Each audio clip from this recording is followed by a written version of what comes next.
The morning I floated my houseboat onto my own ranch lake, I thought I was chasing peace. What I got instead was a squad car, flashing lights, and a phone call from a furious HOA rep who apparently didn't understand property lines or irony. 7 minutes later, I owned their marina. Let me back up. This all started when I bought a quiet piece of land in Texas, a stretch of open pasture, some trees, and a lake big enough to get lost in for an afternoon. After years of city noise, angry neighbors, and HOAs breathing down my neck about mailbox colors and lawn height, I wanted something of my own. No rules. Just water, sky, and whatever I decided to build. So I bought a used houseboat off Craigslist. She wasn't much to look at, kind of like an old RV that got seasick, but she was mine. I fixed her up, added a little deck, painted her green, and named her Second Wind. I wanted her to drift across the lake on quiet mornings, coffee in hand, just me and the ducks. A floating cabin. No engines. No wake. Just peace. Turns out my lake had neighbors. I didn't even know there was an HOA nearby until the cops showed up.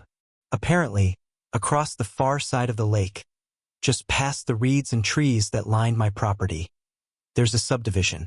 Fancy houses, real money, and an HOA that had leased marina access from a developer years ago.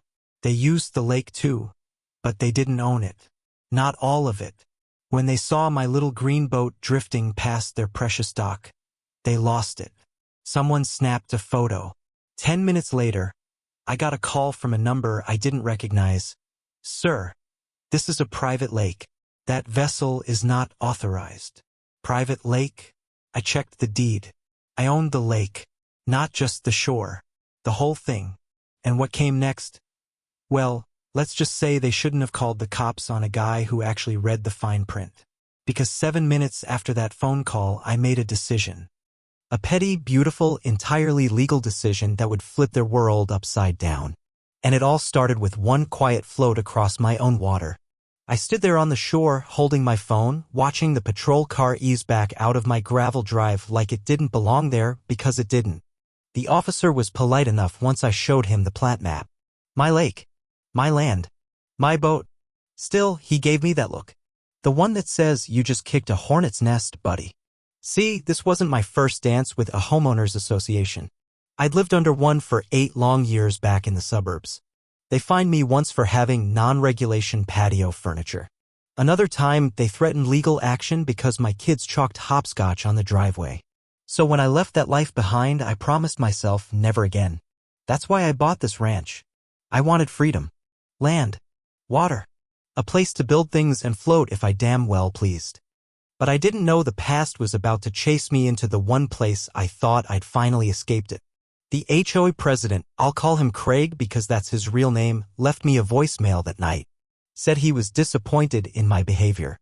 That I was disturbing the ecosystem of the lake. That my houseboat was unauthorized infrastructure. He even used the word trespassing, which made me laugh out loud.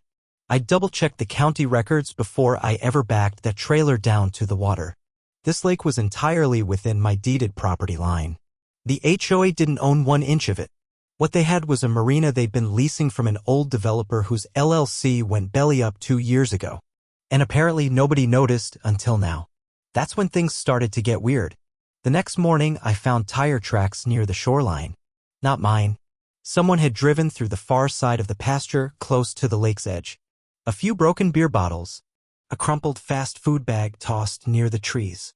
The houseboat was fine, still anchored a few feet from shore, but I could tell it had been touched. Just small things. The tie-down rope was retied with a different knot. The cooler lid was open. That's when it clicked. This wasn't about the boat. This wasn't even about the lake. This was about control. I was the outsider who didn't answer to them. I had something they thought they owned. And the more they realized they couldn't stop me, the more desperate they got. So I did what anyone would do when someone tries to scare you off your own land. I leaned in. I pulled out every dusty folder I had from the title company, every survey, every email, every plat map, and I made one quiet phone call to the county. Because if the HOA wanted a fight over a lake, they were about to find out who really held the deed to the water and the marina they were standing on. I didn't sleep much that night, not because I was scared, but because I could feel something shifting. The lake, usually so still and comforting, felt watched.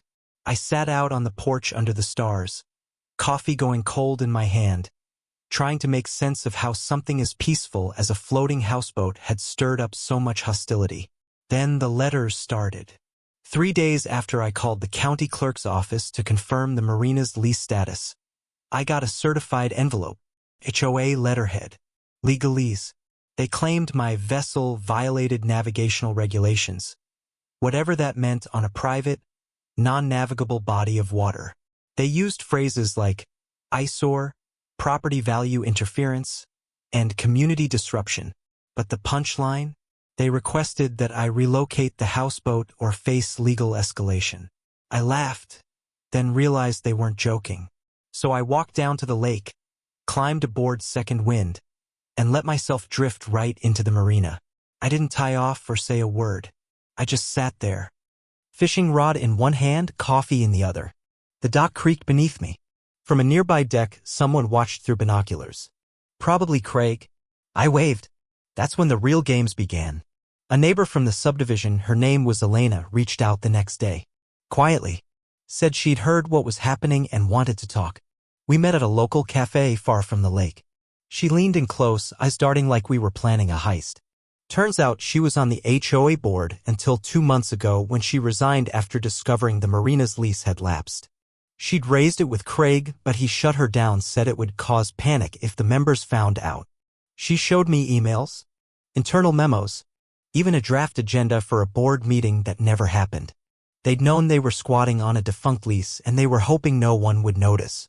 Until I floated in. I should have felt victorious. But instead I felt something else. Worried. Because this wasn't just about paperwork anymore. There were layers here. People who knew what was happening but stayed silent. People like Elena who tried to speak up and were shut down. And people like Craig who were willing to bend the truth and use authority as a weapon just to maintain the illusion of control. And then there was me, a stubborn guy with a houseboat and a growing folder of evidence, starting to wonder if standing your ground could cost more than you bargained for. Back at the ranch, I found a note nailed to a fence post near the lake. No name, just 5 words scrawled in marker. Stay off our water. Final warning. The marker had bled slightly from the morning dew, like the message itself was trying to sink into the wood. I stood there staring at it, wind brushing the back of my neck. They weren't done, and neither was I, because what they didn't know, what I hadn't told anyone yet, was that I hadn't just floated the houseboat into their view. I had just put in an offer to buy the land beneath their precious marina, and the seller was calling me back tomorrow. The phone call came at 9:12 a.m. Offer accepted, the seller said.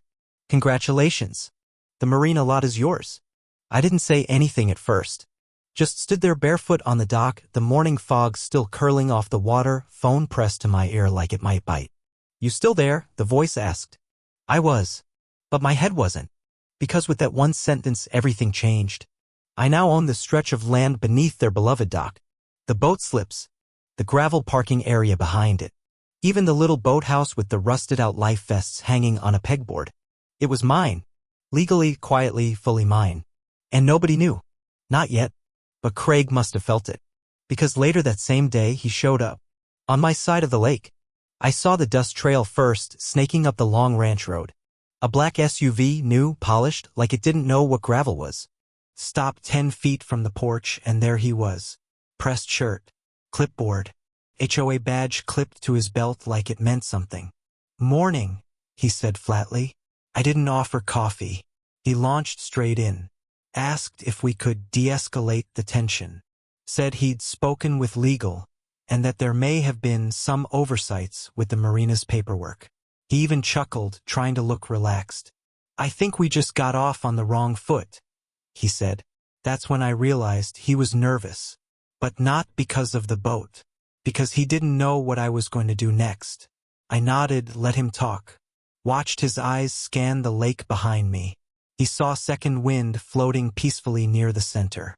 He saw the small metal "No Trespassing" sign I'd planted by the shoreline. What he didn't see was the deed I had in my desk drawer, or the meeting I'd scheduled with the county inspector next week. Then came the kicker. Craig offered to buy the houseboat from me. Cash. No questions. I smiled for the first time. I'm not selling, I said. His jaw tightened just enough for me to see it. Before he could speak again, a truck rumbled down the hill. Not mine. Not his. A neighbor, Elena. She stepped out, waved, and walked right past Craig like he was invisible. She handed me a file folder. You're going to want to read page 4. Craig froze. He knew the file. Knew what was in it. All right then, he muttered, heading back to his SUV without another word. He peeled out faster than he arrived. When I opened the folder, my stomach dropped. Emails. HOA internal correspondence. Not just about me, but about other properties around the lake. False claims. Manipulated maps. Even a recorded Zoom call where Craig told a resident they'll never check the deed. Most people don't even read them. I looked out across the water. Quiet. Still. But everything was about to break. Because now I didn't just have a boat and a grudge. I had receipts. And I was done floating. I didn't even make it to page 6 of the folder before my phone buzzed again. Unknown number. I almost ignored it. But something made me answer. A voice, raspy, older, came through. You don't know me, but you need to stop pushing. I froze. Excuse me. You're kicking up things you don't understand. This lake's got history. And not all of it's written in your little deed. The line went dead. I stood there, phone still to my ear, as the weight of that sentence sank in. I thought I was just battling an overreaching HOA. But suddenly, this wasn't just property lines and bylaws. Someone didn't want this story told. Back in the house, I pulled out the full parcel records from the county's public database. Started combing through ownership transfers. That's when I saw it. 20 years ago, a trust had bought a strip of land just beyond the marina. No name. Just initials, ECD Holdings. And that land? It wasn't residential. It was zoned utility. It made no sense. Until Elena called. Her voice was shaky. We need to meet. Now. We drove 2 towns over, met in the back booth of a diner she said the HOA never stepped foot in. She looked tired. Pale. Like she hadn't slept. There's something I didn't tell you, she said. Craig isn't running the show. He never was. I blinked. What do you mean? She pulled out a faded printout. An invoice from years ago. Paid by the HOA to ECT Holdings. Craig's just the face, she said. The board funnels money to this company under maintenance. But no one knows what they're maintaining. I stared at the line item, water quality preservation, $47,000. For a lake with no filtration system, no public access, no management plan. And then it hit me. This wasn't about the boat. Or even the marina.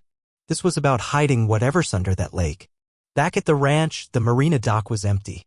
But second wind had drifted a few feet farther than I'd left her. Odd. I pulled her back in, climbed aboard. And there it was wedged between 2 floorboards. A black USB stick. No note. No label. Just cold plastic and silence. I didn't plug it in. Not yet. Because suddenly I wasn't just dealing with angry neighbors or a broken HOA. I was unraveling something older. Darker. And if this lake was hiding a secret, someone had just handed me the key. But the question was, why now? I waited until nightfall to plug in the USB. Sat at the little desk in my cabin with the blinds drawn, lake still as glass outside, and clicked it open. One folder. ECD Holdings 2009 to 2017. Inside, PDFs, satellite images, scans of hand-signed documents. The kind of files that don't show up in a basic title search. The kind of files someone didn't want found. And then buried deep, a photo. Aerial view of the lake. My lake. Except it wasn't just water. Underneath, faint but visible in infrared, was a grid. Something built, submerged, dead center in the lake's deepest point. Coordinates. Tagged in the corner. Dated. For years before I ever stepped foot on this land. Elena confirmed it the next morning. She didn't know what was buried there, only that the HOA had been quietly paying into a fund ever since the lake was first developed. A fund that, according to the documents, was meant to monitor and contain whatever was hidden beneath. Contain. The word wouldn't leave my head.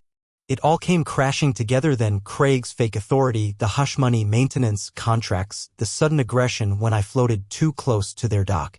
They didn't want me there not because I was trespassing, but because I was too close to the secret. And I had just bought the land on top of it. That afternoon I took second wind straight to the middle of the lake. Dropped anchor. plugged a waterproof drone into the deck jack and sent it down. 10 feet. 20. 40. Then metal. A structure encrusted in silt. Cylindrical. Industrial. And bolted shut. Back on shore, 2 SUVs waited. Craig wasn't among them. But 2 men in plain black jackets stepped out, holding clipboards and blank expressions. Mr. Easton once said, "We understand you recently acquired the marina parcel, and you've been exploring sensitive regions of the lake." I didn't answer. He offered a single envelope. "We're prepared to make you a very generous offer to relinquish your rights to that area." I opened it. 7 zeros. And a contract that said nothing, just non-disclosure, transfer of rights, waiver of investigative claims. I looked them in the eye. "This is bigger than the HOA, isn't it?" The other man didn't even blink. "Mr. Easton, you're not the first. But you can be the last." I didn't take the deal. Not because I'm a hero. I just don't like being told to forget what I've seen. So I sent a copy of the USB to a journalist friend. Buried a backup in a waterproof case under the tool shed. And as of posting this video, Second Wind is still floating dead center above whatever they don't want you to know. But here's the part one never expected. A few nights ago, I went back out to the center of the lake. Just me, a lantern, and quiet. At exactly 2:03 a.m., the water beneath the boat shifted. Not a wave. Not wind. A sound. Like metal unlocking. And then bubbles. Whatever's down there isn't asleep anymore. It's been 6 weeks since the night I heard that sound beneath the lake. 6 weeks since I said no to the men in the black SUVs and chose not to disappear quietly like, apparently, others had. Craig resigned. No announcement, no explanation. Just an email to the HOA board citing personal reasons. Elena was appointed interim president. She's been digging through years of records trying to unwind decades of secrecy wrapped in fake maintenance budgets and buried contracts. We still don't know who, exactly, created ECT Holdings or how it came to control so much of what was supposed to be a simple community lake. The marina lease I bought? Still valid. Still mine. And the neighbors, many of whom once scowled at my houseboat, now wave as I float past. Turns out, a lot of them had questions, too. They just didn't think anyone would dare ask them out loud. And the structure under the water? It's still there. County officials claim it's a drainage relic from early development. But when I asked for engineering records, none could be produced. Second Wind remains anchored above it. Not because I think it's guarding anything, but because I don't trust anyone else to keep watch. People ask if I'm scared. Truth is, yeah, sometimes I am. Not of what's under the lake, but of how easily people in power can bury the truth with paperwork, fear, and silence. I came here to escape that world. To live simply. Freely. I never expected to uncover a cover-up or become the reluctant owner of a mystery no one wants solved. But maybe that's the lesson. Sometimes you don't go looking for a fight. Sometimes it floats right to you. And when it does, you have 2 choices, tie off and back away or drop anchor and hold your ground. I chose the latter. And while I don't have all the answers yet, I've learned this much: freedom isn't about having land or water or a houseboat. It's about what you're willing to stand up for when no one else will. As for the lake, it's quiet again for now. But I still sleep light. I still keep a lantern on Second Wind, flickering through the night, just in case something stirs beneath the surface. Because some secrets stay buried. Others eventually rise. So if you've got something you've been told to ignore, some truth that doesn't sit right, maybe it's time you float your own story into the light. Because you never know what you'll find. Until you stop drifting and drop anchor. If this story stirred something in you, if you've ever felt bullied, silenced, or pushed aside, don't just scroll past. Like, comment, and share this video. Let them know we're watching now. Stay curious. Stay bold. And always float free.